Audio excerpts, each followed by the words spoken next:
வணக்கம். ஆன்மீகம் என்பது நிம்மதியான, நிறைவான, தெளிவான, குழப்பங்களற்ற வாழ்க்கையை வாழ்வதற்கான வழிமுறை. அப்போ அதன் அடிப்படையில் பார்த்தா நம்மளுக்கு கோவில், குலம், கடவுள், மதம் இதெல்லாம் அவசியம்னு கிடையாது. அவை இருப்பதால் நம்முடைய மனதுக்கு ஆறுதலும் இதமும் தருது. நம்முடைய வாழ்க்கையை ஒழுங்காக வாழ்வதற்கு அவை வழிகாட்டுகின்றன. அவற்றை கடைப்பிடிப்பதில் எந்த தவறும் கிடையாது. அதே சமயம் அவற்றை உணர்ச்சிகரமாக பிணைத்து கொண்டு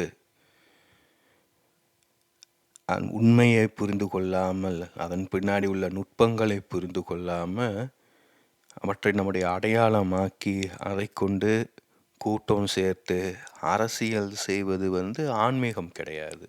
அதையும் நாம் புரிந்து கொள்ளணும். அதன் மூலமாக நாம் நம்முடைய வாழ்க்கையை வீணடிக்கிறோம், நேரத்தை, எனர்ஜியை வீணடிக்கிறோம்.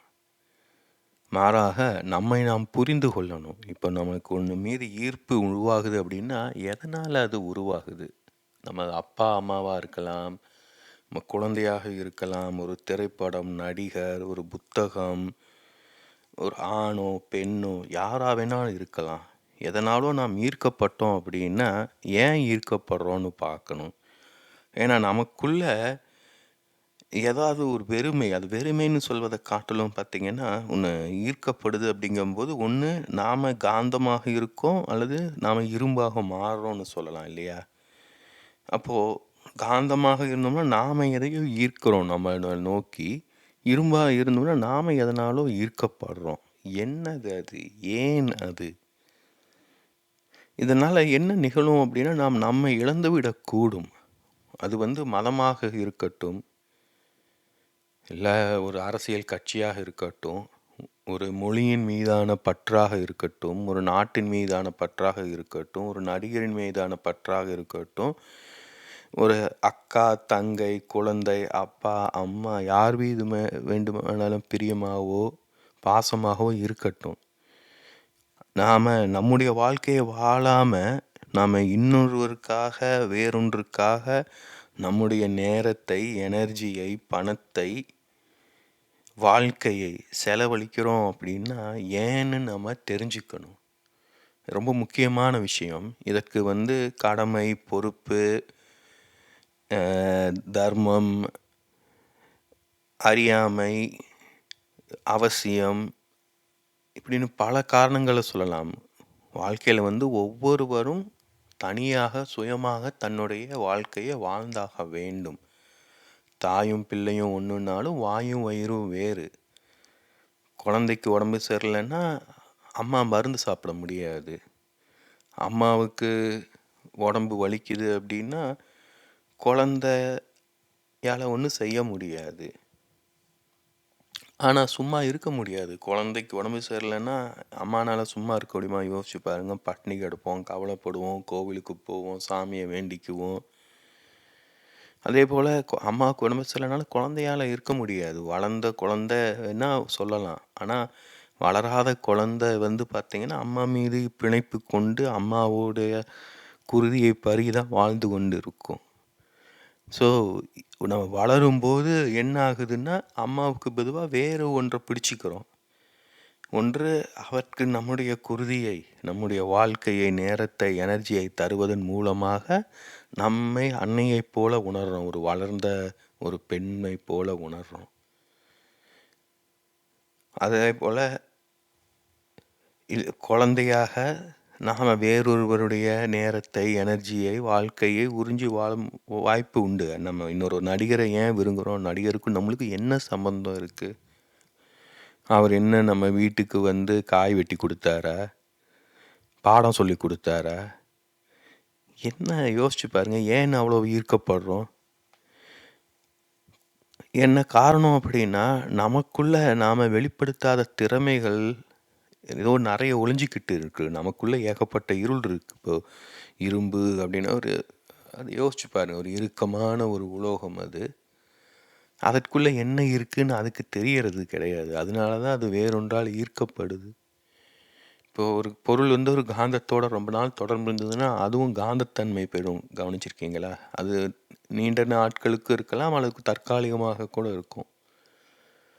அப்ப அதைப்போல நாம என்ன பண்றோம் அப்படின்னா, நமக்குள்ள இருக்கும் அந்த திறமையை வெளிக்கொண்டு வரணும். அது எப்படி வெளிக்கொண்றதுன்னு தெரியல. அதனால யாரா ஒருவர் நம்மளுக்கு உதவுவாங்களான்னு யோசிக்கிறோம், பார்க்குறோம். எப்படின்னா கிணத்துக்குள்ள நாம விழுந்து கிடக்கிறோம். யாராவது கயிறு போட்டு தூக்கி விடுவாங்களான்னு பார்க்குறோம். நம்மளுக்கு கயிறு கிடையாது. நம்ம நினைக்கிறோம் ஒரு பாட்டு சத்தம் கேட்டா, ஒரு அழகிய குரலில் ஒரு பெண் அழைத்தால், இல்ல "மகனே எங்க போயிட்ட?" அப்படின்ட்டு அம்மா சென்டிமெண்டலாக அழைத்தால், நம்ம நாட்டுக்கு ஒரு ஆபத்து அப்படின்னா, நம்ம மொழிக்கு பாதுகாப்பு இல்ல அப்படின்னா, உடனே ஆவேசம் கொண்டு பாய்ந்து குதித்து ஓடி வரலாம் அப்படின்னு காத்துக்கிட்டு இருக்கோம். ஸோ நம்முடைய மனநிலையை பொறுத்து நம்மளுக்கு வெவ்வேறு விதமான தூண்டுகோல்கள் தேவைப்படுகின்றன. சில பேருக்கு அது நாட்டுப்பற்று. பார்த்தீங்கன்னா, இந்தியாவில் ஒரு போர் இந்தியாவுக்கு ஏதாவது நடந்தது, கிரிக்கெட் மேட்ச் நடந்தா கூட போதும். எப்படி நாட்டுப்பற்று பொங்கும்னு பாருங்க.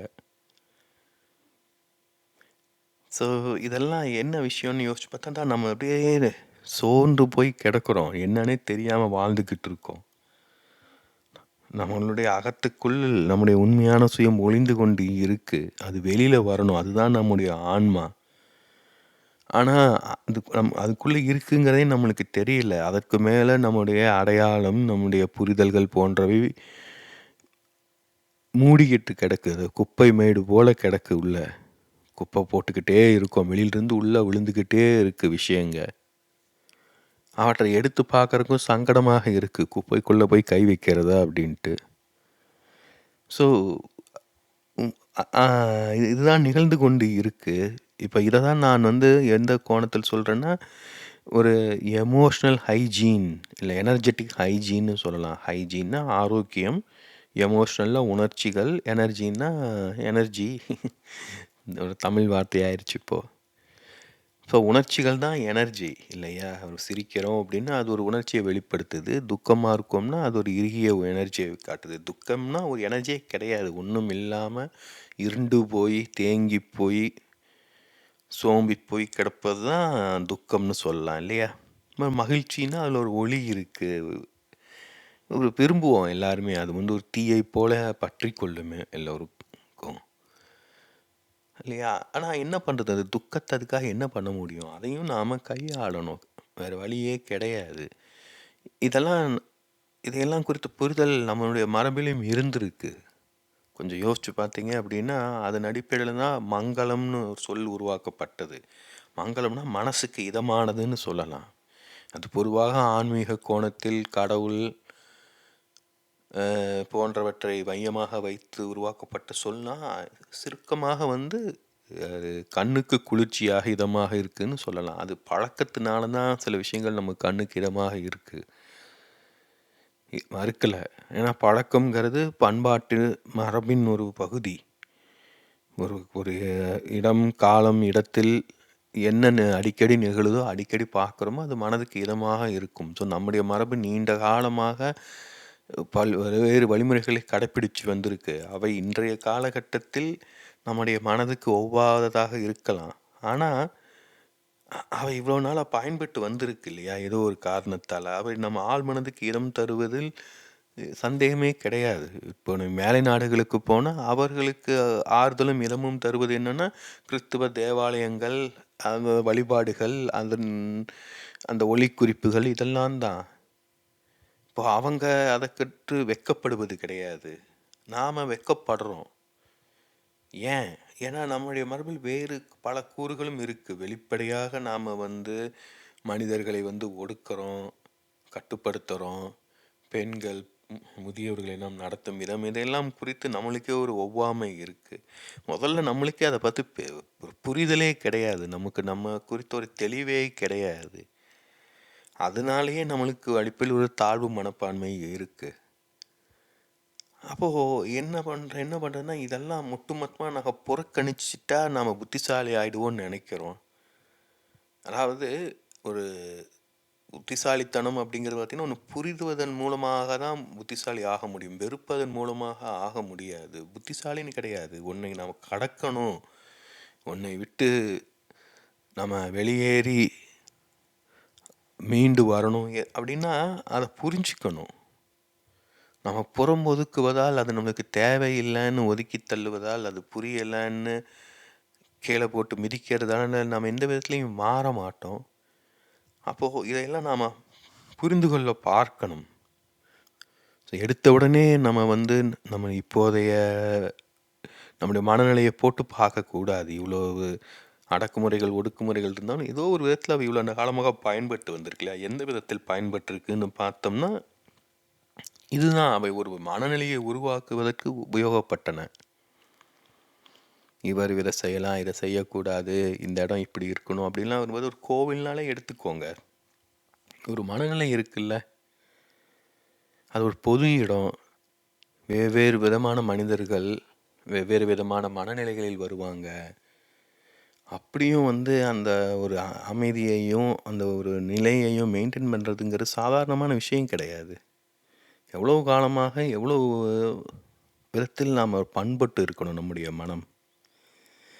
ஆனால் இதெல்லாம் செய்யணும் அப்படிங்கும்போது வேறு சில கட்டுப்பாடுகள் உருவாகும். இப்போ இந்த மனிதர்கள் வரக்கூடாது, இந்த இடத்துல இதை செய்யக்கூடாது, இப்படி பண்ணக்கூடாதுன்னு கட்டுப்பாடுகள் உருவாகும்போது, அந்த கட்டுப்பாடுகளை ஏற்றுக்கொள்ளும் போது தான் அதெல்லாம் நிகழும். இப்போ கொஞ்சம் யோசிச்சு பாருங்க. இன்னைக்கு கோவிலுக்கு யாரும் போகிறது கிடையாது. சினிமா தியேட்டருக்கு போகிறோம். அதுவும் ஒரு பொது இடம் தான். சினிமா தியேட்டருக்கும் நம்ம ஒரு மனநிலையை எதிர்பார்த்து தான் போகிறோம். அங்கே போய் யாரும் சாமி கும்பிட போகிறது கிடையாது. தியானம் செய்வதற்கு போகிறது கிடையாது. அங்கே போய் மகிழ்ச்சியாக இருக்க ஏதோ ஒன்று காரணத்துக்காக போகிறோம் இல்லையா? அப்போ அங்கே வர எல்லாருமே அந்த மனநிலையை பெறுவதற்காக தான் வருகிறார்கள். அப்போது அந்த மனநிலை வந்து ஒரே மாதிரியும் இருக்கிறது கிடையாது இல்லையா? அந்த படத்து என்ன படம் ஓடுதோ அதை கேட்டாற்போல் மனநிலை மாறும். எந்த மாதிரி மனிதர்கள் வருகிறார்களோ அதற்கேற்ப மனநிலை மாறும். நிறைய விஷயங்கள் இருக்குது. அதனால தான் எங்கேயும் சுத்தத்தை பராமரிக்க முடியறது கிடையாது. ஒரு ஒழுங்கை பராமரிப்பது கிடையாது. நாம் எந்த இடத்துலையாவது இப்படி தான் இருக்கணும்ன்ட்டு நம்மளுக்கு இன்றைக்கு எந்த கட்டுப்பாடுமே கிடையாது. ஒருவேளை வீடுல மட்டும்தான் அப்படி கட்டுப்பாடு இருக்கலாம். அதனால தான் நம்ம பலரும் வீட்டை விரும்புவது கிடையாது. ஏன்னா அப்பா அம்மா யாராவது இப்படி தான் இருக்கணும் அப்படின்னு உறுதியாக இருப்பாங்க. அவங்கள எதிர்த்து ஒன்றும் பேச முடியாது. வெளியில் என்ன வேணாலும் பண்ண முடியும். நம்ம யாரும் நம்மளை கேள்வி கேட்க மாட்டாங்க. ஆனால் வீட்டுக்குள்ளே எதுவும் பண்ண முடியாது. அப்படிப்பட்ட சூழலில் வளர்ந்துருப்போம். இப்போ இதெல்லாம் கவனித்து பார்த்தீங்க அப்படின்னா வெவ்வேறு விதங்களில் நம்மை கட்டுப்படுத்துது. நம்முடைய உணர்ச்சிகளை நாம் வெளிப்படுத்தும் விதத்தை கட்டுப்படுத்துகின்றன. அதாவது நம்முடைய எனர்ஜியை கட்டுப்படுத்துகின்றன. இப்படி தான் நம்ம இந்தியர்களாக நீண்ட காலமாக வாழ்ந்துக்கிட்டு இருக்கோம். இது இந்தியாவில் இந்த நிலைனா மேலை நாடுகளில் வேறு நிலை. அங்கே வந்து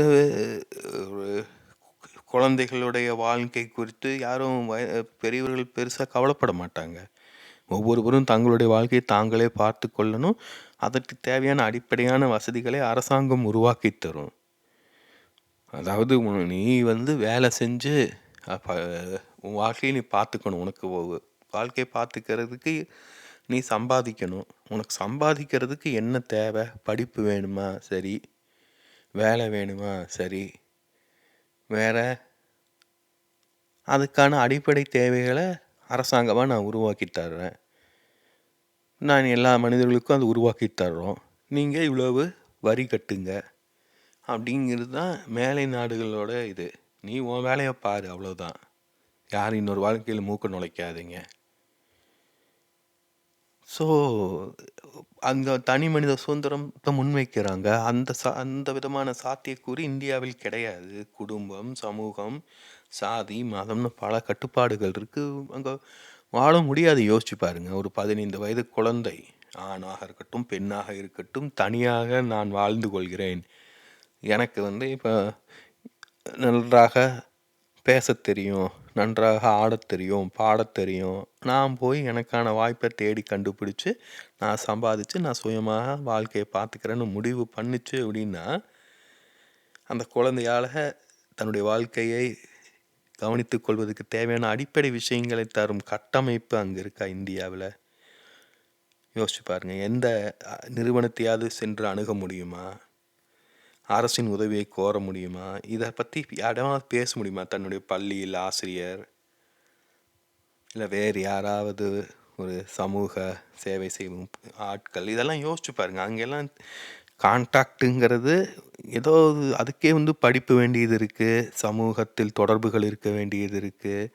இப்போ அது எல்லாமே பார்த்திங்கன்னா வசதி மிக்கவர்கள் படித்தவர்களுக்கு எளிதில் கிடைக்கும். படிக்காதவர்கள் என்ன செய்கிறாங்க? அவங்களுக்கு என்ன தேவை, அவங்களுக்கு என்னென்ன வாய்ப்புகள் இருக்குது, அவற்றை எப்படி பெறுவதுங்கிற விஷயம் கூட தெரிவது கிடையாது. அப்போது அவங்க ஒரே விதமான வாழ்க்கை முறையை வாழும் நிலைக்கு தள்ளப்படுகிறார்கள். அப்போது அதை பார்த்திங்கன்னா கீழே அந்த பிரமிடு போல் கட்டமைப்பு சமூகத்தில் நிலவுது. அதில் கீழே இருக்கிறவங்க அப்படியே தேங்கி போயிட்டுருக்காங்க. காரணம் என்னென்னா, அவங்களுக்கு வேறு வசதி வாய்ப்புகள் இருப்பதே தெரிய மாட்டேங்குது. பணம் கிடச்சிருந்தாலும் அறிவு இருப்பது கிடையாது. அதை தெரிந்து கொள்வதற்கான முனைப்புகளை அவர் காட்டுவதில்லை. நிறைய சொல்லலாம். இது குறைகளாக தனி மனிதர்களையும் சொல்ல முடியும், சமூகத்தையும் சொல்ல முடியும். இதெல்லாம் சொல்லிட்டு இருப்பதனால மாற்றங்கள் ஏற்படுவதில்லை. அப்போ மாற்றங்கள் ஏற்படணும்னா தனி மனிதர் தான் அதை மேற்கொள்ளணும். அப்போ தனி மனிதர் தனக்கு என்ன தேவைன்னு புரிந்து கொள்ளணும். இப்போ அதனால் திருப்பியும் ஆன்மீகத்துக்கு வரோம். இப்போ ஆன்மீகம் என்பது தனி மனிதருக்கானது. ஸோ தனி மனிதர் முதலில் மகிழ்ச்சியாக உணரணும், நிறைவாக உணரணும். அப்போது அதற்கு என்ன தேவையோ அவர் தான் கண்டுபிடிக்கணும். ஆனால் நாம் அந்த தெளிவே இருப்பது கிடையாது. நம்முடைய வாழ்க்கை முறை, நாம் யார் என்ற அடையாளம் எல்லாமே மற்றவர்கள் நமக்கு தந்தது தான். நம்ம குடும்பத்தினர், நம்முடைய சாதி, மதம், நாம் வாழ்ந்த வாழ்க்கை, இதெல்லாம் சொன்னவற்றின் அடிப்படையில் தான் நாம் நம்முடைய அடையாளத்தை உருவாக்கி நம்முடைய ஆளுமையை கட்டமைத்திருக்கோம். அப்போது எப்படி நம்மளுக்கு இதையெல்லாம் கையாளும் திறன் கிடைக்கும்? யோசிச்சு பாருங்கள். ஸோ ரொம்பவும் ஒரு சிக்கலான விஷயம் இது. நம்மளுக்கு தான் அது தெரியும். இதை பௌத்தத்தில் ரொம்ப அழகாக சொல்லுவாங்க, என்டாங்கிள்மெண்ட்டும்பாங்க. அதாவது பிணைப்பு தான் சொல்லணும். எனர்ஜெட்டிக் என்டாங்கிள்மெண்ட்னு ஒரு காணொளி இருக்குது, பாருங்கள். ஏன்னா நம்ம எதன் மீதெல்லாம் ஒரு உணர்ச்சிகரமாக ஒரு பிணைப்பு கொள்கிறோமோ அதனோடலாம் நம்ம என்டாங்கிள் பண்ணிக்கிறோம். அதாவது சிக்குப்போல் விழுந்ததுன்னு சொல்லிடலாம், சிம்பிளாக சொல்லணும்னா. யோசிச்சு பாருங்க, ஒரு நாட்டுக்கும் நம்மளுக்கும் என்ன சம்பந்தம்? நாம் நாட்டுக்காக வாழ்கிறோமா, நாடு நமக்காக இருக்கா? யோசிங்க. இதவையே நீங்கள் பொது இதுக்கு யோசிக்கலாம், மொழிக்கு யோசிக்கலாம், குடும்பத்துக்கு யோசிக்கலாம், வேலை செய்வத இடத்துக்கு யோசிக்கலாம், குழந்தைகளை மையமாக வச்சு யோசிக்கலாம். நாம் யார், நம்மளுக்கு உண்மையிலே என்ன வேணும், இந்த புரிதல் நமக்கு இருக்கணும். அப்போ தான் நாம் நம்மை முழுமை செய்து கொள்ள முடியும். நாம் யாருங்கிற புரிதலே நமக்கு இல்லை அப்படிங்கும்போது எப்படி நாம் முழுமை செய்து கொள்ள முடியும், நாம் முழுமையாக நிறைவாக வாழ முடியும்? அப்போது அந்த புரிதல் என்பது ஒரு சிந்தனையிலும் நிகழணும். அதாவது நம்ம மனதளவில், நம்ம சிந்தனை அளவில் நம்மளுக்கு தெரியணும். இது இது நம்ம செய்யலாம், இது செய்யக்கூடாது, இதுக்கும் நம்மளுக்கும் சம்மந்தம் கிடையாது, அவர் யாரோ நாம் யாரோ, இப்படி மாதிரிய புரிதலெல்லாம் உருவாகணும். இதற்கு தான் ஒரு ஆன்மீக கோணத்தில் நிறைய விஷயங்களை நம்ம தெரிந்து கொள்ள வேண்டியதாக இருக்குது. நாம் தான் பிரக்ஞை, நாம் என்பதே கிடையாது, எல்லாமே மாயை, இப்படின்னெல்லாம் வெவ்வேறு மரபுகள் வெவ்வேறு விதங்களில் வாழ்க்கை குறித்த புரிதலை, உலகம் குறித்த பார்வையை நமக்கு தருகின்றன. நாம் அதையெல்லாம் வாசித்து புரிந்து கொள்ள முயற்சிக்கிறோம். எல்லாவற்றையும் எல்லாரும் புரிந்து கொள்ள முடியாது. நம்முடைய ஆழ்மனம் எனைய அது அனுமதிக்குதோ, எதை கிரகித்து கொள்ளுதோ அதை மட்டும்தான் புரிந்து கொள்ள முடியும். இப்போ சிலது புரியுது, சிலது புரியாது.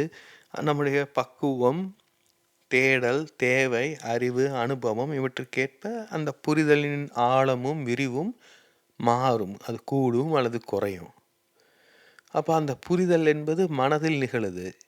இப்போது இதை நீங்கள் கேட்டுக்கிட்டு இருக்கீங்க, இது அறிதலில் நிகழ்கிறது. இப்போ இன்னும் ஆழமாக நீங்கள் வேறு சில ஆன்மீக நூல்கள், காணொளிகள் இதையெல்லாம் கேட்கும்போது, அவற்றையெல்லாம் புரிந்து கொள்ளும்போது அந்த அறிதல் புரிதலாக மாறும். அப்போது அந்த புரிதலின் ஒரு சிறு துளி பார்த்திங்கன்னா உணர்தலாக உருவெடுக்கும். அப்போ அந்த உணர்தலாக உருவெடுக்கும் போது நமக்குள் ஆழமாக இருக்கும் அந்த சுயம் அது வந்து குப்பைகளுக்குள்ளே கிடக்கலாம். எவ்வளோ காலமாக வேண்டுமானாலும் அது அதுக்குள்ளே இருக்கலாம். அது இன்னும் உயிருடன் தான் இருக்குது, உயிர்ப்புடன் தான் இருக்குது. அது ஒரு விதை. அதுதான் அக்னி குஞ்சுன்னு பாரதி சொல்வது. அப்போது அந்த உணர்தல் வந்து அதை தொட்டு அதை உயிர்த்தெழும் எழ வைக்கும். அது ஒரு விதை போல் முளைக்கத் தொடங்கும், இல்லை ஒரு அக்னி குஞ்சோக ஒளிரத் தொடங்கும். அப்போ அந்த வெம்மையில் அதோட தீயில் அந்த குப்பையெல்லாம் எரிஞ்சு பொசுங்கி போகும். குப்பைகள் இருந்தாலும் அந்த குப்பைகளிலிருந்து கிடைப்பதை உரமாக எடுத்துக்கொண்டு அந்த விதை ஒரு பெரும் மரமாக வளரும்.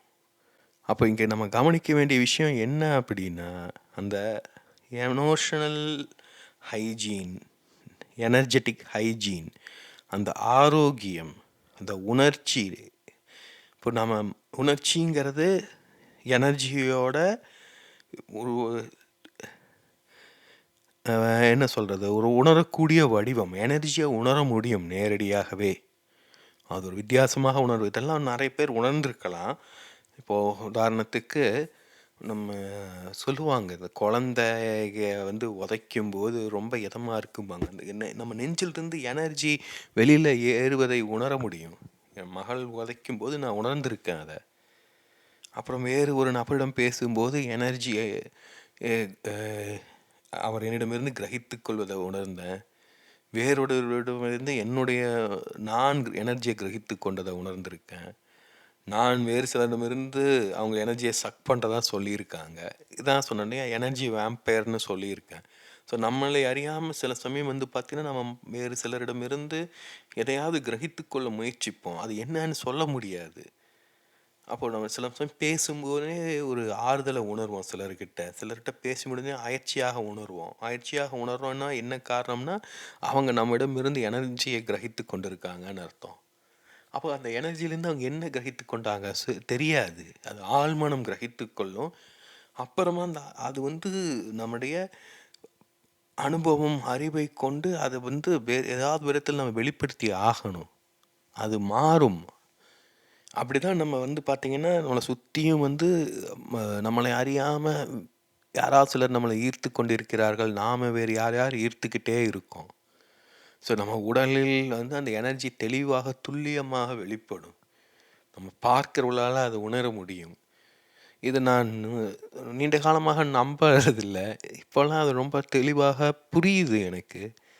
ஏன்னா இப்போ ஒரு கடைக்கு போனால் கூட சில சமயம் சம்மந்தமே இல்லாத அந்நிய நபர்கள் என்னிடம் பேச விரும்புவதை கவனிக்கிறேன். எனக்கு அதெல்லாம் ஒரு மாதிரி ஒவ்வாமையை தரும். நான் விலகி போயிடுவேன். இப்போ நான் கவனிக்கிறேன். இப்போ ஒரு முறை ஒரு ஹீலிங் செஷனுக்கு போயிருந்த போது ஒரு மென்மையான அழகான பெண் அவங்ககிட்ட பேசிகிட்டு இருந்தேன். அப்போ அவங்க சொன்னாங்க, நீ உன்னை வந்து இன்னும் மக்களிடம் பகிர்ந்து கொள்ளணும் அப்படின்னாங்க. எனக்கு அது புரியலை. ஏன்னா அதாவது நல்ல சிந்திக்கும் திறன் கொண்ட தெளிவான குழப்பங்களற்ற ஒரு மனிதரை எல்லோருமே விரும்புகிறார்கள். அந்த மனிதரிடமிருந்து வரும் எனர்ஜி எல்லோருக்குமே தேவைப்படுது. ஒரு நம்பிக்கை தருது, அது ஒரு தெளிவை தருது. இது உண்மை.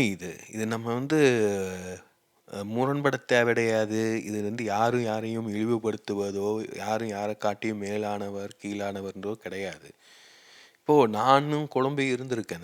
அந்த சேனலை உருவாக்கின தொடக்கத்தில், காணொளிகளை உருவாக்கின தொடக்கத்தில் எனக்கு தெளிவு கிடையாது. நான் என்ன பேசணும், எப்படி பேசணுங்கிறதெல்லாம்.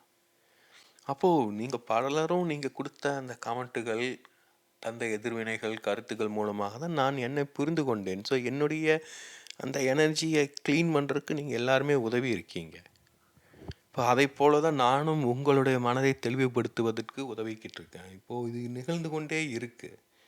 இப்போ கவனிச்சிங்கன்னா இதுதான் அந்த ஆரோக்கியத்தை, நம்மிடம் இருக்கும் தெளிவை நாம் பகிர்ந்து கொள்ளும்போது ஒரு நல்ல குடிநீரை, ஒரு மருந்தை பகிர்ந்து கொள்கிற மாதிரி வச்சுக்கலாம். அது வந்து நோய் உருவானதுக்கு அப்புறம்தான் செய்யணும்னு என்ன அவசியம்? நோய் உருவாவதுக்கு முன்னாடியே செய்யலாம் இல்லையா?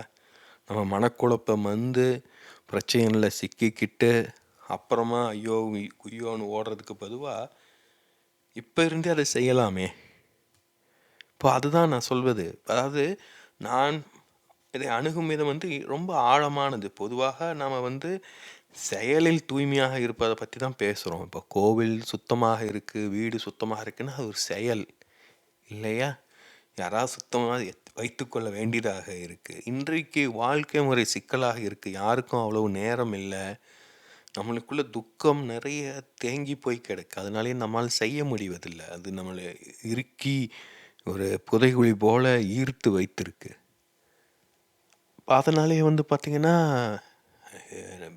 தனிப்பட்ட விதத்திலும், சமூகத்திலும், உலகெங்கிலுமே வந்து பார்த்தீங்கன்னா, ஒரு குப்பை கூளங்கள், அசுத்தம் அதிகரித்து கொண்டே வருகிறது. ஏன்னா, அதெல்லாம் செய்வதற்கு வந்து உழைப்பு வேண்டியது இருக்கு. உழைப்பதற்கு செலவு செய்யணும். நேரமா இருக்கட்டும், எனர்ஜியாக இருக்கட்டும், பணமாக இருக்கட்டும். அதெல்லாம் எதற்குங்கிற மாரியான எண்ணம் எல்லாரிடமும் வலுத்துக்கிட்டே வருது. இது காரணம் என்னன்னா, அந்த துக்கம் நம்மள கீழ் நோக்கி இழுக்குது. நம்ம மேல் நோக்கி நகர்றது ரொம்ப சிரமமாக இருக்கு. ஏன்னா, மொத்த சமூகமே ஒரு மாரி தேங்கி போக தொடங்கிருச்சு. இப்போ இதிலிருந்து நாம தான் நம்மள தனி மனிதர்களாக மேலெழுத்துக் கொள்ள வேண்டும். அப்போ இங்க கவனிக்க வேண்டிய விஷயம் என்ன அப்படின்னா, இது வந்து என்ன எனர்ஜிய உருவாக்குதுங்கிறது. அதாவது ஒரு இடம் அசுத்தமாக இருக்குங்கிறக்காக, அது தூய்மையற்றதுன்னு சொல்லிற முடியாது. அசுத்தமுத்துக்கும், தூய்மைக்கும் வெவ்வேறு காரணங்கள் இருக்கு. அதாவது ஒரு இடத்துல வந்து என்ன சொல்றது? இப்ப நான் சொல்லியிருப்பேன். இப்ப திபெத்தில் வந்து பார்த்தீங்கன்னா, ரொம்ப அழகான நாடு அது. அ எங்கே போனாலும் வந்து பார்த்தீங்கன்னா, அவங்க ஒரு பெரும்பாலான இடங்கள்ல ஏதாவது திபெத்திய மந்திரத்த வந்து பொறிச்சு வச்சிருப்பாங்க. ஓம் பனிமே பத்மே ஹூம்ங்கிறத, புத்தரோட உருவத்த செதுக்கியிருப்பாங்க. இல்லன்னா அவங்களுடைய அந்த மந்திர கொடிகள கட்டியிருப்பாங்க. அது ஒரு விதத்துல பார்க்கறக்கு நல்லா இருந்தாலும், ஒரு மாரி எ மனச ஒரு மாரி ஏனோ அருவருக்க செய்யும். ஏன்னா, அது புனிதமானது தான். ஆனா, அதை விட புனிதமானது இயற்கை இல்லையா? திபெத்திய மதம், பௌத்த மதம் 1500 வருடங்களாக இருக்கு. அவர்களுக்கு அவர்கள் மதத்தின் மீது இருக்கும் ஈர்ப்பு எல்லோருக்குமே தெரியும். ரொம்ப நுட்பமானது. அந்த அளவு பாரம்பரியமான மரபு வேறு எங்கும் கிடையாது. இப்ப அதற்காக அவர்கள் நம்ம குப்பை போடுறது எல்லா இடத்துலயும் குப்பை போடுறத ஏத்துக்க மாட்டோம் இல்லையா? அது ஒரு விதமான குப்பை தானே அது. ஆன்மீக குப்பைன்னு சொல்லலாம் இல்லையா? இப்ப அததான் நான் சொல்ல வரேன். அது வந்து தூய்மையானது அவர்களை பொறுத்த வரைக்கும். ஆனா அசுத்தமானதுன்னு நான் சொல்லுவேன். ஏன்னா அழுக்கு பண்றாங்க.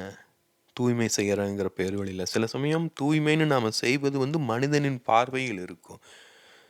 இல்லையா? அது வந்து மற்ற உயிரினங்களுக்கு இயற்கைக்கு முரணானதாக இருக்கும். இப்போ மருத்துவமனை எடுத்துக்கிட்டோம்னா, அங்க ஒரு எல்லாமே சுத்தமா தான் இருக்கணும். ஆனா, அந்த சுத்தம் வந்து இயற்கைக்கு முரணான சுத்தம். ஆனா நோய் அ ஸ் முற்றி இருக்கும்போது, நம்ம அத்தகைய வழிமுறைகளை தேவைப்படுது. நம்மளுக்கு என்ன செய்வது? இப்ப இதெல்லாம் நம்முடைய அனுபவத்தின் மூலமாக தான் நாம் புரிந்து கொண்டோம். அதே சமயம் வந்து மருத்துவமனையை விட மோசமான, அசுத்தமான இடங்களில் வாழும் மனிதர்கள் இன்னும் ஆரோக்கியமாவும் இருக்காங்களே! நல்லா சுத்தமான இடத்துல சுத்தமான குடி தண்ணீரை குடிச்சுட்டு, தூய்மையான காற்ற சுவாசிச்சும் மனிதர்களுக்குள்ள எவ்வளவு கசப்பு இருக்கு, அழுக்கு இருக்கு. அந்த கசப்பு, அழுக்கெல்லாம் எங்கிருந்து வந்தது? அவங்க குடிக்கும் நீரில, உண்ணும் உணவுல, அவர்கள் பழகும் மனிதர்களிடம் இருந்து வந்திருக்குமா? ஏன்னா அதெல்லாமே ரொம்ப சுத்தமானதா இருக்கே! நல்லா படிச்சிருக்காங்க, உயர்குடி அ வாழ்க்கை வாழ்பவர்கள். அவர்களுக்குள்ள எப்படி அசுத்தம் வந்திருக்கும்? அப்ப அந்த அசுத்தமெல்லாம் அவர்களுக்குள் ஏற்கனவே இருக்கும் அசுத்தம்னு சொல்லலாமா? அததான் நாம கவனிக்கணும்.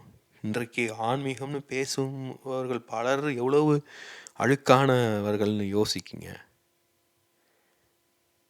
இப்போ நான் இங்க வந்து எனர்ஜி ஹைஜீன், எமோஷனல் ஹைஜீன்னு சொல்லும்போது அதுதான் சொல்ல வரேன். இது வந்து நான் எண்ணங்களிற்கு முன்னாடி நான் பேசுறேன். அதாவது அந்த செயல் தூய்மையா இருக்கும் செயலுக்கு வந்து நெறைய செலவாகுது. அதனால தூய்மையை இப்ப நாம பராமரிப்பதில்ல. சரி ஏற்றுக்கொள்ளலாம்.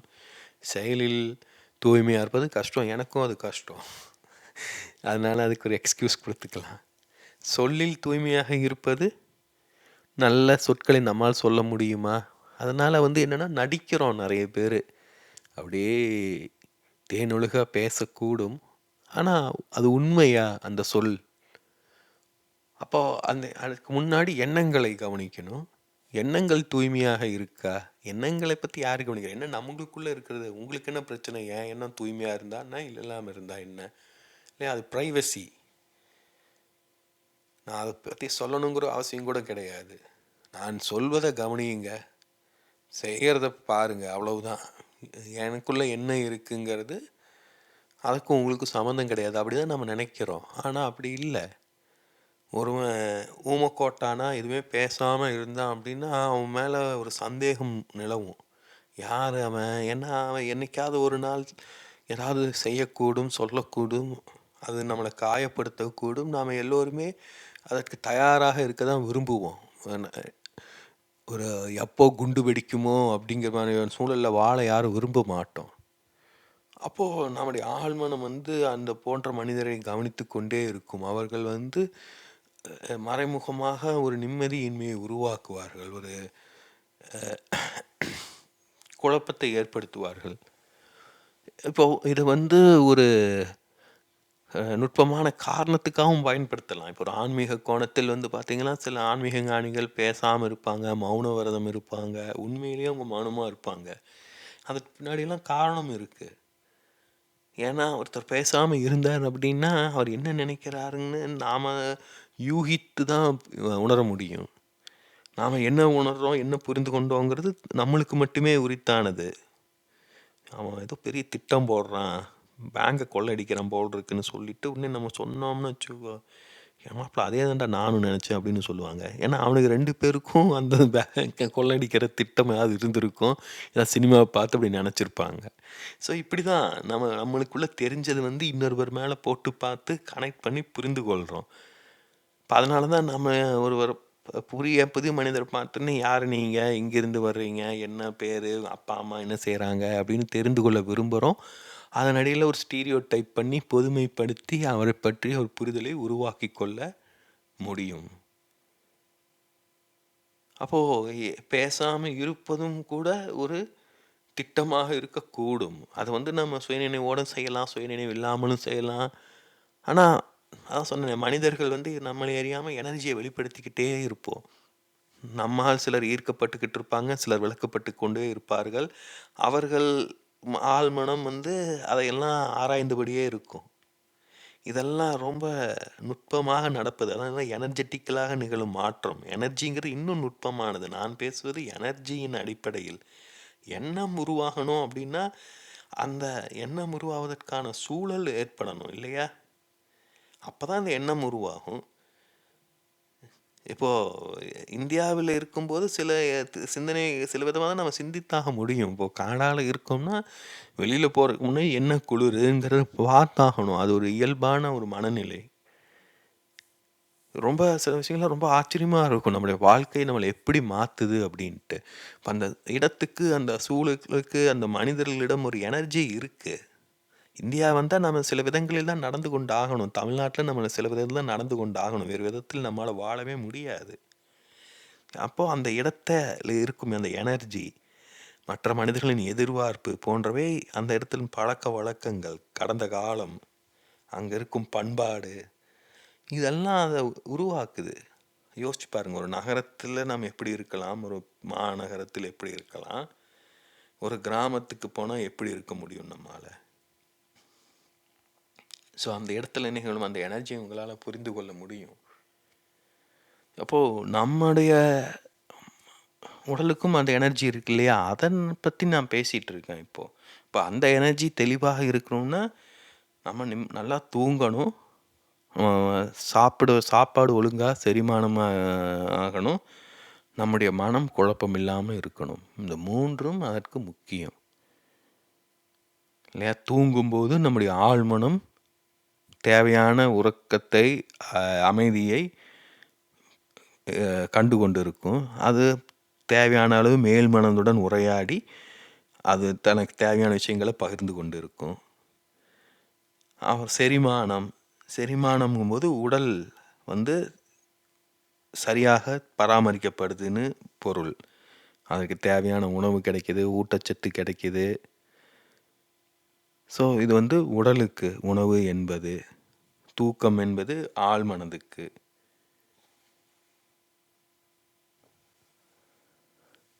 அடுத்து வந்து மனம். அதாவது மனம் என்று சொல்லும்போது எண்ணங்கள் உருவாகுறத சொல்கிறேன். அதாவது ஒரு எண்ணம், திடீர்னு காஃபி சாப்பிட்லாம் அப்படின்னு ஒரு எண்ணம் தோன்றுறது, ஒரு சினிமா பார்க்கலாம், ஒரு நண்பர் வீட்டுக்கு போகலாம் அப்படின்னு ஒரு எண்ணம் தோன்றுறது அப்படின்னா, அதற்கு அந்த சூழல் முக்கியம். இப்போ நம்ம காடால இருந்தோம்னா, நம்மளுக்கு திடீர்னு ஒரு நண்பர் வீட்டுக்கு போகலாம் அப்படின்னு சொல்லிட்டு நம்ம நினச்ச நேரத்தில் கிளம்பி செல்ல முடியாது. அவங்களுக்கு ஒரு சில வாரங்களுக்கு முன்னாடியே சொல்லி, நேரம் கேட்டு, அதுக்கு ஏற்றபடி தான் போய் பார்க்க முடியும். இல்லையா? காஃபி சாப்பிட்லான்னா உடனே போக முடியாது. அது நம்ம ஊரில் அது இயல்பான பழக்கமாக இருக்கும். ஸோ நாம் எங்கே சூழலில் இருக்கோம், அந்த சூழல் தான் சில எண்ணங்களை உருவாக்கும். அப்போது நம்முடைய எனர்ஜி வந்து ஆரோக்கியமாக இருக்கணும் அப்படின்னா, நாம் அந்த சூழலை உருவாக்கணும். நாம் வந்து ஒரு பஸ் ஸ்டாண்டுக்குள்ள ஒரு சந்தை கடையில் உக்காந்துக்கிட்டு அமைதியே இல்லைன்னா அதற்கு யார் பொறுப்பு? இப்போது அதுதான் நம்முடைய உடல், மனம், ஆழ்மனம். இப்போ உடலுங்கிறதும் மனம், ஆழ்மனம் மூன்றுமே உடலால் கட்டுப்படுத்த முடியும். அந்த சூழலில் நாம் இருக்கிறோம் அப்படின்னா, நம்ம மனம் அதை தேர்ந்தெடுத்திருக்கலாம் இல்லையா? ஒரு நண்பர் வீட்டுக்கு போகிறதுங்கிறது. ஆனால் அந்த இடத்துக்கு போனே நம்ம எனக்கும் அங்கே எப்படி இணக்கமான சூழல் நிகழுதா இல்லையான்னு நம்மளால் உணர முடியும் அதை. அதுக்கப்புறமா அங்கே தங்கணுமா இல்லையா, அப்படி தங்குனா நம்மளோட உடல் அங்கே இயல்பாக உணராது. அப்போ உடலை நாம் மதிக்க கற்றுக்கொள்ளணும். அப்போது அந்த உடல் வந்து அந்த சூழலை அது நமக்கு உகந்ததா இல்லையான்னு உணர்த்தும் திறன் கொண்டது. அதே போல் செரிமானம், உடல் தெளிவாக சொல்லும். சிலது சாப்பிட்டா மந்தமாக இருக்கும், தூக்கம் வரும். சிலது சாப்பிட்டா ரொம்ப உற்சாகமாக இருப்போம், நிலை கொள்ளாமல் துடிப்போம், தவிப்போம், ஆட்டம் போடுவோம். சிகரெட் குடித்தா தான் சில பேருக்கு புத்துணர்ச்சி வருது, காஃபி குடித்தா தான் சில பேருக்கு மகிழ்ச்சியாக இருக்குது. அப்போது அதெல்லாம் கவனிக்கணும், எந்த விதத்தில் அந்த எனர்ஜி நம்மளுக்கு தேவைப்படுது. அப்போது அதையும் உடலை கொண்டு கவனிக்க முடியும். அப்போ ஆழ்மனம் என்பது நம் உடலில் இருக்கும் இறுக்கங்கள். உடலில் எங்கேயாவது வலி இருக்குது அப்படின்னா நம்மளால் நிம்மதியாக தூங்க முடியாது. கனவுகள் துர்க்கனவுகள் வரும். துர்க்கனவுகளுக்கும் உடலில் இருக்கும் இறுக்கங்கள், வலிக்கும் நெருக்கமான தொடர்பு இருக்குது. ஏன்னா நம்முடைய ஆழ்மனத்தில் இருப்பது தான் கனவுகளாக வெளிப்படுது. அப்போ ஆழ்மனம் வந்து உடலில் இருக்கும் இறுக்கங்கள். அப்போது உடலில் ஏதாவது வலி இருந்ததுன்னா அது மறைமுகமாக ஆழ்மனதின் வெளிப்பாடுகளை இது பாதிக்கும். ஸோ இதெல்லாமே நுட்பமான தொடர்புகள் கொண்டவை. இதெல்லாம் கவனித்து பார்த்தீங்கன்னு அப்படின்னா, ஆன்மீகத்துக்கும் மதத்துக்கும் எந்த தொடர்பும் இல்லை, ஆன்மீகத்துக்கும் கடவுளுக்கும் எந்த தொடர்பும் இல்லைன்னு புரிந்து கொள்ளலாம். எல்லாவற்றையும் எனர்ஜியின் மூலமாகவே அணுக முடியும். இன்றைய நவீன காலத்துக்கு உகந்த வழிமுறை இதுதான். ஏன்னா ஆன்மீகம் என்றாலே தூய்மையானது, புனிதமானதுங்கிற போன்ற எண்ணங்கள், பிம்பங்கள் உருவாக்கப்பட்டிருக்கு. இப்போது அது வந்து பார்த்திங்கன்னா ஒரு சமூகத்தின் கோணத்தில் உருவாக்கப்பட்ட ஒரு புரிதல் அது. ஏன்னா கோவில்னா எல்லாருமே வர்ற இடம், அப்போ அது தூய்மையாக இருக்கணும். இப்போது ஒரு ரெஸ்டாரண்ட்டுக்கு போகிறோம், ரெஸ்டாரண்ட் சுத்தமாக இருக்கணும்னு எதிர்பார்ப்போம்ல, அப்போ தானே எல்லா மனிதர்களும் வருவாங்க. அது ஒரு பிஸ்னஸ்ஸு. அதே போல் தான் கோவில், அது பிஸ்னஸ் இல்லாட்டியும் அங்கே வேறு விதமான டிரான்சாக்ஷன் நடக்குது, எனர்ஜெட்டிக்கான பரிவர்த்தனை நடக்குது. இப்போது அதை சுத்தமாக வைத்து கொள்வது ஒரு எல்லா மனிதர்களுக்கும் பொறுப்பு இருக்குது இல்லையா? அப்போது இதையெல்லாம் நாம் கவனிக்கணும். இப்போ இதெல்லாமே வந்து பார்த்திங்கன்னா முதல்ல ஒரு சமூகத்தின் பொறுப்பாக இருந்தது, வேறு மனிதர்களின் பொறுப்பாக இருந்தது என்று அதெல்லாம் யாரும் பொறுப்பெடுத்து கொள்வது குறைந்து விட்டது. இப்போ உதாரணத்துக்கு மேலை நாடுகளில் பார்த்திங்கன்னா அவங்க செலவை எப்படி குறைப்பது, இப்படி தான் அவங்களுடைய சிந்தனை சென்று கொண்டு இருக்கு. இப்போ குளிர்காலத்தில் இங்கே வந்து பனி விழுவதுங்கிறது பெரும் பிரச்சனை. நம்ம சாலைகள் வந்து தார் ரோடு இருக்குது, போயிட்டு வருது, குண்டும் குழியுமாக இருக்குது. அது இந்தியாவில் பழகிருச்சு. சேரும் சகதியுமாக இருந்ததுன்னா யோசிச்சு பாருங்கள். மண் ரோடு போல் ஒரு மணல் புயல் போல் அடித்து மண்ணாக விழுந்து அதெல்லாம் சேராக மாறி சகதியாக மாறி தார் ரோடு ஃபுல்லாக அப்படி மாறி இருந்ததுன்னா எப்படி இருக்கும்? அதே போல் தான் குளிர்காலத்தில் இங்கே பனி விழுந்ததுன்னா மாறிடும் ரோடுகள்லாம். அப்போது அதை சரியாக பராமரிக்கணும். அதை சரியாக பராமரிக்கணும்னா அதற்கு வண்டிகள் வேணும், அது பராமரிப்பு செலவு இதெல்லாம் இருக்குது. இதெல்லாம் குறைப்பதற்கு வெவ்வேறு மாநிலங்கள், மாகாணங்கள், நகரங்கள் போன்றவை முயற்சி செய்கின்றன. இப்போ அது வந்து பல மனிதர்களுக்கு சிக்கல்களை உருவாக்குது. அதே போல் வந்து வசந்த காலத்தில், கோடை காலத்தில் புல்கள்லாம் வளர்ந்துருக்கும். அதெல்லாம் வந்து சரியாக பராமரிப்பாங்க. பூந்தொட்டிகள்லாம் வச்சு எல்லாம் பராமரிப்பாங்க. பார்க்கறதுக்கு அழகாக இருக்கணும். இப்போ அதெல்லாம் வந்து பார்த்திங்கன்னா குறைச்சிட்டு வர்றாங்க. செலவாகுதுன்னு சொல்லி மக்கள் நலத்திட்டங்கள்லாம் கை வச்சுட்டு வர்றாங்க. இப்போ இது வந்து இவ்வளோ பெரிய ஒரு வளர்ந்த நாடுலேயே இதுதான் சூழல் அப்படின்னா, இந்தியா போன்ற நிலையை எடுத்துக்கொள்ளுங்கள், இல்லை குடும்பத்தை எடுத்துக்கொள்ளுங்கள், நாமளே எடுத்துக்குங்க. நாம் ஒரு நல்ல உள்ளாடைக்கு செலவு செய்வோமா? ஒரு உணவுக்கு செய்யும் அளவுக்கு நாம் நம்முடைய உடல் நலத்துக்கு ஏதாவது செய்வோமா? நம்ம மனநலத்துக்கு ஏதாவது செய்கிறோமா? யோசிச்சு பாருங்கள். கொஞ்சம் யோசிச்சு பாருங்கள்.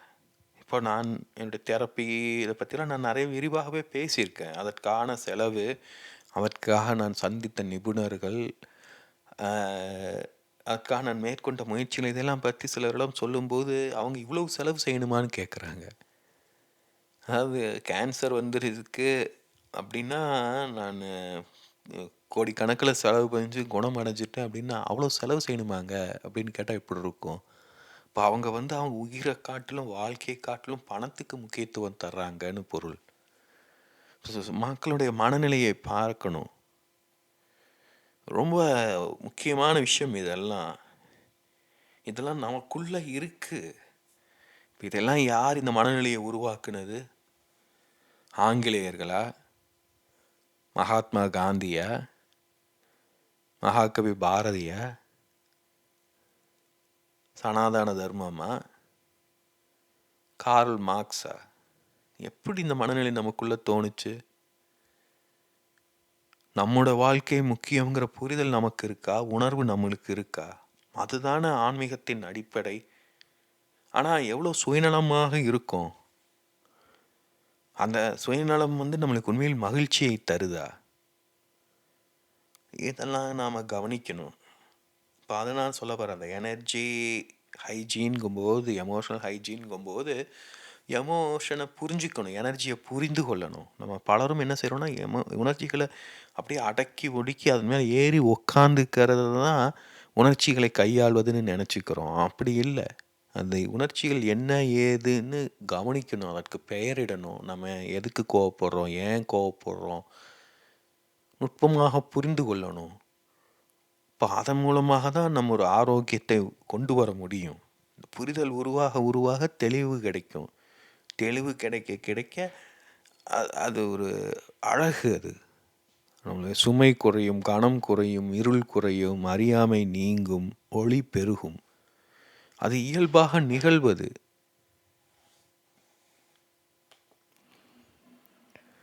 அதற்கு நாம் பெரிதாக முயற்சி எதுவும் செய்ய தேவை கிடையாது. ஏன்னா சில சமயம் முயற்சி செய்யும்போது நம்முடைய அகங்காரத்தை கொண்டு, தன்முனைப்பை கொண்டு நாம் எல்லாத்தையும் சிதைத்து விடுவோம். ஆன்மீகத்தில் வந்து அகங்காரத்தை கொண்டு எவ்வளோ பேர் தங்களையும் மற்றவர்களையும் காயப்படுத்தி, கட்டுப்படுத்தி அரசியல் செஞ்சுக்கிட்டு இருக்காங்க. யோசிச்சு பாருங்கள். அதிலிருந்தெல்லாம் இருந்து விடை பெறுவதற்கு தான் இவ்வளோ பேச வேண்டியதாக இருக்குது. இப்போ இதை தனி மனிதர் மட்டும்தான் செய்ய முடியும். நாம் நம்மளை கவனிக்கணும். எல்லாவற்றையும் நீங்கள் பிணைத்து பார்க்கலாம். இப்போ இந்த கோணத்தில் நான் இன்றைக்கு முக்கியமாக வைக்கிறேன். ஏன்னா இதன் அடிப்படையில் பார்த்தீங்க அப்படின்னா எல்லாமே எனர்ஜிங்கும்போது ஆன்மீகம்னா அது ஆணுக்குரியது, பெண்ணுக்கு உரியது, ஏழைக்குரியது, பணக்காரனுக்குரியதுன்னெலாம் கிடையாது. எல்லோருக்குமே உரியது என்றாகிவிடுகிறது. ஏன்னா இன்று பெரும்பாலும் ஆன்மீகம் என்பது ஆண்களை மையமாக வைத்து தான் இருக்குது. எல்லாமே ஆண் மையமாக தான் இருக்குது. இப்போது யோசிச்சு பாருங்கள். அதுக்கு வேறு காரணங்கள் இருக்குது. ஏன்னா அது தூய்மையானதுங்கிற மாதிரியான எண்ணம் உருவாகிறது. பொது இடத்தில் பொதுமக்கள் எல்லோரும் பங்கு கொள்வது அப்படிங்கும்போது எல்லோருக்குமே சில எதிர்பார்ப்புகள் இருக்கும் இல்லையா? அப்போ பெண்கள் எனும்போது வேறு சில சிக்கல்கள் இருக்குது. அதான் அது ஒரு தூய்மைங்கும்போது வந்து பார்த்தீங்கன்னா, பெண்களுக்கு அவங்கள் உடல் நலத்தை பேணுவது, அவர்களுக்கு இருக்கும் மாதாந்திர சிக்கல்கள் இதெல்லாமே அ தீட்டு, அசுத்தமானதுங்கிற மாரியான புரிதல்கள் நம்முடைய மரபுல உருவாகியிருக்கு. அதற்கு வேறு காரணங்கள் இருக்கு. அதுக்கு அ அ அதான் சொல்ல வரேன். அதெல்லாமே ஆரோக்கியம், மருத்துவ காரணம் எப்படி வேணாலும் அத சொல்லிக்கலாம். எப்படி இருந்தாலும் அவங்க புறக்கணிக்கப்படுறாங்கங்கிறது உண்ம தானே! அப்போ அவங்கள க்கான ஆன்மீகத்த நம்ம எப்படி எடுத்துக்கொள்வது? அப்போ அவங்களுக்கு ஆன்மீகமாக இருப்பதற்கான வாய்ப்பு மறுக்கப்படுதுன்னு சொல்லலாம் இல்லையா? இப்ப இதையெல்லாம் வச்சு பார்த்தோம்னா, இன்றைய நவீன கால வாழ்க்கை முறைக்கு ஆன்மீகத்தை வந்து மதத்தின் அடிப்படையில், கடவுளின் அடிப்படையில், புனிதம் என்ற கோணத்தில் அணுகாமல், அதை எனர்ஜி, எமோஷன்ஸ், உணர்ச்சிகள் என்ற கோணத்தில் ஒரு பொதுவான பார்வையில் அணுகுனோம்னா, பலருக்கும் அது பயனுள்ளதாக இருக்கும். ஏன்னா, இன்றைய நாம் எதிர்கொள்ளும் சிக்கல்கள் வந்து இந்தியாவுக்கு, இந்து மரபைச் சேர்ந்தவர்களுக்கு மட்டும் உரித்தானது கிடையாது. நான் பல விதங்களில் பேசுறது, நம்மளுக்கு பொருத்தமான விஷயங்கள எடுத்து பேசுறேன். நம்மளுக்கு ஈஸியாக புரிந்து கொள்ள முடியும்னு. இதே விஷயங்கள வந்து உலகில் இருக்கும் எல்லோருக்குமே பொருத்தி பார்க்க முடியும். உண்மையில் இந்தியாவில் காட்டிலும் வெளிநாடுகளில் வேறு பண்பாட்டுச் சூழலில் அந்நிய மனிதர்களுக்கு நடுவில் வாழும் மனிதர்களால் இதை நன்றாக புரிந்து கொள்ள முடியும். ஏன்னா, அந்த எனர்ஜியை அவர் நன்றாக கவனிக்க முடியும். அவங்க தான் வந்து ஒரு பிடிப்பில்லாத செடி போல தங்களை உணர்வார்கள். அப்போ இதையெல்லாம் கவனித்து நாம் சரி செய்து கொள்ள முடியும். இப்போ அதை நோக்கி நம்மை நாம் நகர்த்தி செல்ல வேண்டும். இப்போ அதன் அடிப்படையில் தான் என்னுடைய புரிதல்களை முன் வச்சிருக்கேன். இப்போ எனர்ஜி குறித்து பழைய பதிவுகள் நிறைய வெளிவந்துக்கிட்டு இருக்கு. அதையெல்லாம் பார்த்தீங்கன்னா, இப்போ நான் பேசும் விஷயங்கள், என்னிடம் ஏற்பட்டு வரும் மாற்றங்கள், இதெல்லாம் கவனிச்சிங்கன்னா நிறைய நீங்கள் புரிஞ்சிக்க முடியும். இதெல்லாம் நிகழ்வதற்கு அனுமதித்தாலே போதும். அதுதான் நான் முன்வைப்பது செயலற்ற செயல். அதுதான் தாவோவின் வழிமுறை. அது வந்து காத்தடிக்குது, நம்ம கதவை சாத்திக்கிட்டு உள்ளுக்குள்ளே ஒளிஞ்சிக்கிட்டு இருக்கோம் பயத்தில். நதி தன் பாட்டுக்கு இயங்கிக்கிட்டு இருக்கு. நாம் பாறை போல் இறுகிக்கிட்டு, நதியில் வந்து குளிர்ச்சியே இல்லை, நதிக்கு கருணையே இல்லைன்னு சொல்லிக்கிட்டு இருக்கோம். இப்போ நாம தான் வாழ்க்கை நிகழ்வதற்கு அனுமதிக்கணும். அதற்கு நமக்குள்ளே இருக்கும் இறுக்கத்தை குறைக்கணும். நமக்குள்ளே இருக்கும் பிணைப்புகளை அவதானிக்கணும். உணர்ச்சிகளை புரிந்து கொள்ளணும். வாழ்க்கையை புதிய கோணத்தில், புதிய விதத்தில் அணுகணும். ஏன்னா, நம் வாழ்க்கை நம் தேர்வு, நம் வாழ்க்கை நம் பொறுப்பு.